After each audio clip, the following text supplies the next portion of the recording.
ChatGPT has become a useful tool for everyone. It can help with menial tasks and of course answer questions to things you might not know. However, recently it appears that flat earthers have jumped on a trend where they trying to convince ChatGPT that the earth is flat, somehow thinking if they can get ChatGPT to agree with them, then that makes them correct. It's adorable really, isn't it? Well, in today's video, one of the biggest flat earthers around gets very frustrated trying to do just that.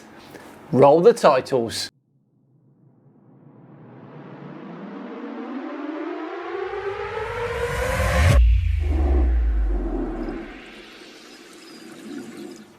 Hello all and welcome along to another video with me, Simon Dan. Thank you very much for joining me. Before we begin today, here's a quick word from me about today's sponsor, Beer 52. Would you like a free case of beer? Summer is here and our friends at Beer 52 have you covered with a free case of 8 spectacular beers, exclusively for viewers of this channel. All you need to do is go to beer52.com/SimonDan, cover the postage cost of £4.95 and get 8 spectacular beers delivered to your door. Beer 52 traverse the globe to discover the world's best beers and bring them straight to you. In their most daring quest yet, they've travelled to Taiwan in East Asia, showcasing the remarkable beer scene in the incredible country. Included is a double IPA from the country's most celebrated brewery, Ugly Half. Aptly named Double Happiness, this smooth beer offers a silky mouthfeel and a full-bodied character. Now it packs a punch at 7.5%, but the alcohol is barely noticeable, as vibrant tropical notes dominate the palate. Also included is a West Coast Pale Ale from the world famous Mikela Bar in Taiwan and a Rock Monkey American Stout from Red Point Brewing. Now if dark beer is not your thing, you can just choose the light case and you'll also get a couple of delicious snacks. You can also learn about all the breweries and the fascinating country of Taiwan in the award-winning Ferment magazine. Even if after all that you're still not satisfied, you can simply pause or cancel at any time. So that's beer52.com/SimonDan to claim your free case of 8 exclusive beers now. That's the word beer52.com/SimonDan. Thanks again to Beer 52 for sponsoring. Right, on with today's video then, which comes from David Weiss. He's having a talk with ChatGPT about the Earth's atmosphere. He starts by confirming with ChatGPT that here on Earth's surface, air moves from areas of high pressure to areas of low pressure, and that this is not really affected by gravity, which is true in situations like air escaping from a can of Coke when you open it, because gravity doesn't really play a part there. Having got those ground rules down, Dave goes for a big play. Let's see what happens. So the Earth, we're told, is a globe surrounded by high pressure air adjacent to the void/vacuum of space. How come the air doesn't equalize into space? So for some of this, I'm just going to let ChatGPT answer Dave, and I'll interject where I feel I need to. But already his understanding of how the atmosphere works is flawed. He thinks he can compare cans of Coke and small boxes with no air inside to the entirety of Earth's atmosphere. That's a big and interesting question. In the standard scientific model, Earth's atmosphere is held in place by gravity. Stop. You said gravity does not hold air down. Unfortunately, Dave interrupting is a theme for this video. You can already sense his frustration, can't you? And at high altitudes, the gravity is even less than it is on ground. How could the gravity not pull the air into space? You can tell me you don't know and it's an anomaly and you don't have an answer, but don't lie. He's so emotionally invested in this, isn't he? Of course, the atmosphere does equalise. That's what the pressure gradient is. Let's hear ChatGPT's response. I understand what you're getting at. Gravity does hold the atmosphere to Earth.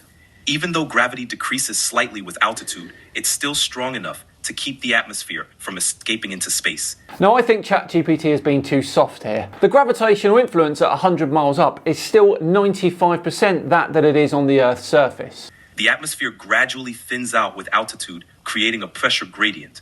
This is why we have a thick atmosphere at the surface and it becomes very thin at higher altitudes. I understand why you say that there's a pressure gradient. That's why I asked you earlier, if the room had 1% atmosphere, which would represent the very top of our pressure gradient adjacent to a void, if I had a box that represented outer space, which is a vacuum, you said no matter what, the air would equalize up and away from gravity into it. But now you're claiming that gravity holds it down. Do you see the discrepancy here? Do you see what you're doing?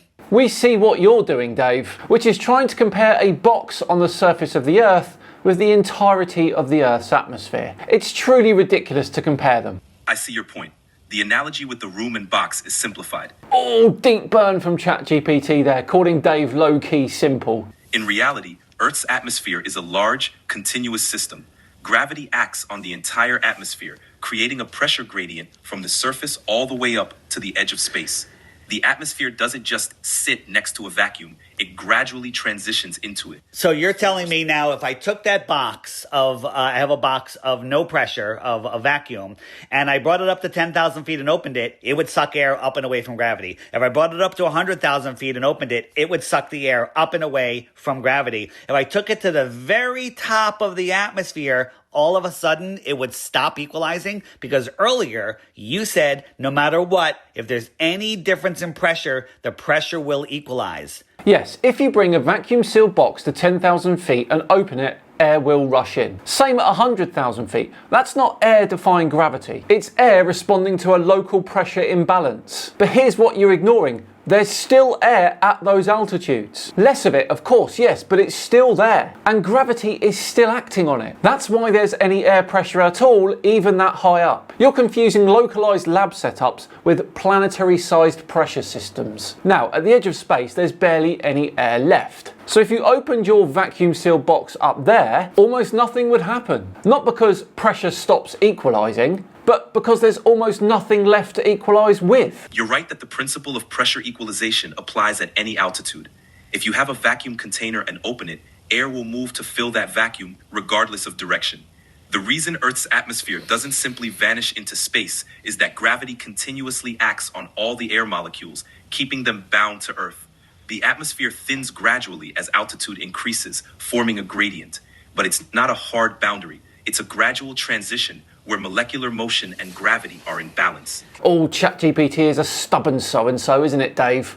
You're contradicting what you said earlier. You said no matter what the difference in the vacuum to the pressure in the room, whether it's 1% or even less, that it would equalize. But now you're saying there's a magic line where the vacuum will not equalize. What is that percentage? What percentage atmosphere is it where it will stop equalizing? The Earth is not a box, Dave. It's a massive planet with a massive atmosphere under constant gravitational compression. That's what causes the pressure, the weight of the atmosphere on top of itself. Scale changes everything. There isn't a specific magic line or percentage. Because you're making it up. That's why there's not a specific magic line. He's starting to get a bit triggered, isn't he? Well, you admit that to have air pressure, you need a container because the air needs to push off of something. Dave keeps demanding, show me a high pressure system next to a low pressure system without a barrier. You mean like weather systems? Or storm fronts? Those are pressure gradients in action, moving and shifting and balancing without containers. Just air and gravity. You see it every day on weather maps. Now, Dave keeps pushing ChatGPT on this line of questioning before focusing more on gravity itself. You said that gravity does not affect the gas at all. It has to do with pressure. But now you're invoking that gravity on a large scale does hold gas down, where we can physically demonstrate with boxes of air and boxes of vacuums that gravity takes no part in it. But on a planetary scale, all of a sudden the rules change? Pretty much, Dave, yeah. That's as close as you'll ever get to understanding it. I understand the confusion. There's no confusion here.